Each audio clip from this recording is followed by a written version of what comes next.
Imagine a philosopher walking through a Greek marketplace, not a royal hall.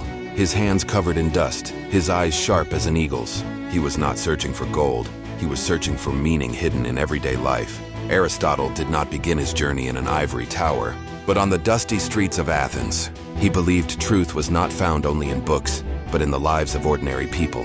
He spoke with merchants, observed fishermen, watched children playing by the harbor. Every action, every habit was a riddle about nature and the soul. He recorded how people chose, debated, and worked. From this, he developed a practical understanding of ethics, that virtue was not an idea, but a living act. He saw the world not as illusion, but as a vast classroom, where every person was an open book. While other philosophers meditated behind marble walls, Aristotle walked among the crowd, smelled the market air, listened to laughter, and wrote truth from life itself. He did not seek God in the sky. He found wisdom in the simple steps of humankind. Before laboratories, before microscopes, there was a man who gazed at the sea and saw science within it. Aristotle sailed to the island of Lesbos, where he explored nature with the eyes of a poet and the mind of a scientist. He observed seagulls, fish, jellyfish, and sea snails. He wrote Historia Animalium, the world's first catalog of life. He saw patterns where others saw chaos. To him, every creature was a riddle explaining a piece of the grand harmony of the universe. He discovered that nature worked in order, and from that order came the laws of the natural world. Imagine, without tools, without reference books, only eyes, ink, and a desire to understand creation. And from those shores of Lesbos, the seed of modern biology was born. Man is a political animal, said Aristotle. But what did he mean? To him, politics was not about power. It was about finding the best way to live together. In the heart of the agora, Aristotle saw people debate, trade, promise, and lie. He realized that society was not just a gathering of individuals, but a living organism with a heart, pulse, and moral direction. He wrote Politica, the first book to analyze government scientifically. He identified three systems: monarchy, aristocracy, and democracy. But he also warned each, when corrupted, could turn into tyranny, oligarchy, or anarchy. He wrote not for rulers, but for humankind. He sought not who held power, but who was right. And even today, every modern government still moves under the shadow of his thought.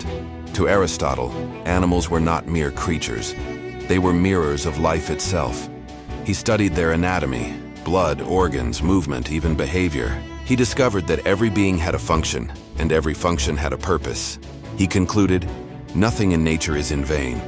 With extraordinary precision, he described the anatomy of fish, the reproduction of octopuses, and the habits of bees. His method was simple yet revolutionary: observe, record, conclude. He worked without advanced instruments, driven only by a curiosity that never dimmed. And from that simplicity arose the first scientific way of thinking in human history. Behind the world's greatest conqueror stood a philosopher who taught him to conquer his own mind. Aristotle became the teacher of young Alexander in the Macedonian palace. Yet his lessons were not about war, but about knowledge. He taught logic, rhetoric, geography, and moral philosophy. Alexander absorbed it all. When he led his armies across Persia, he carried not only a sword, but a way of thinking. Aristotle had planted one truth: to conquer without understanding is destruction. Teacher and student, two poles completing each other, thought and power. Alexander conquered the world, but before that, Aristotle had conquered his mind. Before Aristotle became the teacher of the world, he was first a student of a giant mind, Plato. And yet, even the master's shadow could not contain his steps. At Plato's academy, Aristotle sat in silence, absorbing the world of ideas, a realm said to be more real than reality itself. Plato said, "What we see are only shadows of true forms." But deep inside, Aristotle rebelled.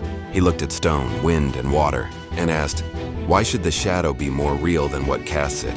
The tension grew.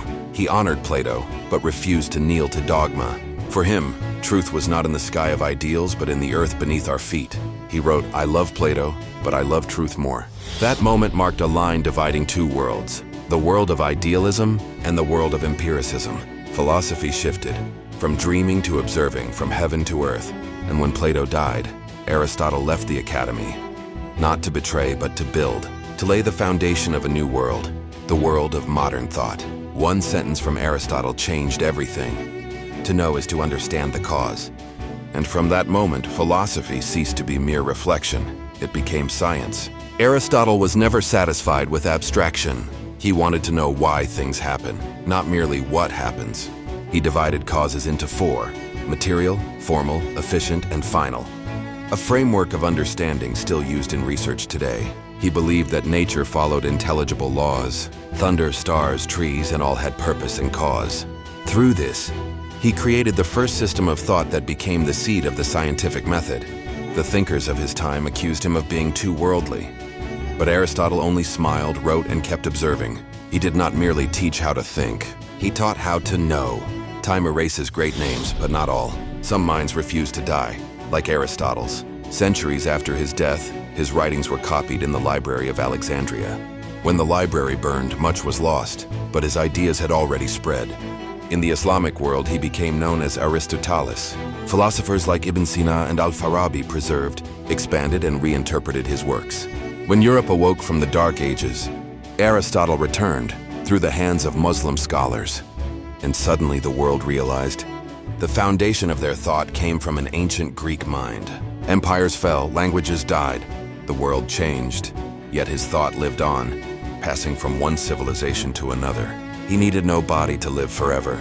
He needed only one thing: a mind that never stopped seeking truth. We write, analyze, decide. Without realizing we are thinking like him. Every time we form an argument, structure a reason, or draw a conclusion, we use the tools he built 2,000 years ago. Deductive logic, classification, observation, and all began with him. From courtrooms to classrooms, from computer algorithms to business strategies, all echo the framework of Aristotle's mind.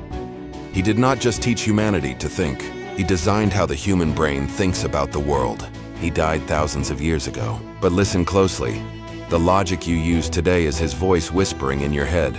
Aristotle never truly slept, because every time we think rationally, he awakens. The final night at the Lyceum, the wind carried the sound of the distant sea, and an old man gazed at the stars. Aristotle knew his end was near. His body frail, his mind still piercing, reaching beyond time.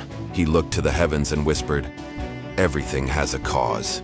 He did not know that his mind would pierce through millennia, ignite revolutions of thought, and reshape the world. From lecture halls to laboratories to computers, the name Aristotle remains the foundation of human reason. He left quietly, without monuments, without marble statues in palaces. Yet behind every argument, every theory, every logical conclusion, his trace remains. He left no empire. He left a way of thinking, and that is more eternal than anything else.